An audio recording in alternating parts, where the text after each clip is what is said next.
My name is Reverend Michael Capato. I'm a minister in Detroit, and I'm doing this video to speak to you police chaplains inside that thin blue line, regardless of whether you are Muslim, Jewish, Sikh, Christian. I'm addressing each one of you clergy to clergy, one person of faith to another. I'm not a police chaplain, though I have at times thought of becoming one. And because of that, you have all been on my mind in recent weeks, and more importantly, in my prayers. I can't imagine what you're going through right now. I wonder if you're not feeling like you're being pulled in two different directions.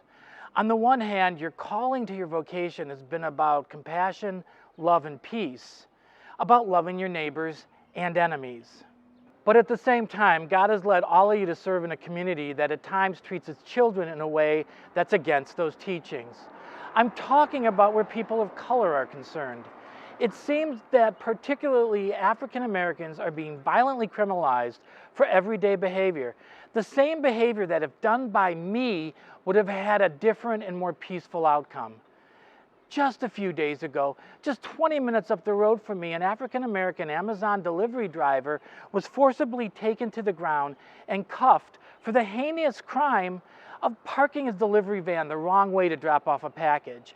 All this was happening while everybody up and down the block who had been delivered to, including the person he just gave the package to, were saying he's a delivery person. Let's not kid ourselves here, clergy to clergy. You know that if the driver looked like me or many of you, we would have been told at the least to move along, at the worst given a ticket. But for some reason, the use of excessive force on the African American community for minor things seems to be the norm for the police these days. I want to believe in the depths of my soul that each time something like this, or what happened to George Floyd occurs, that you agonize for the victims and their families, and not just for the officers. You're inside a culture that seems to make enemies out of the very people that God calls us to love the most: the poor, the marginalized, and the downtrodden. I know that the environment is pretty toxic in there, and that toxicity begins on the day a cadet steps into the academy and continues through the ranks.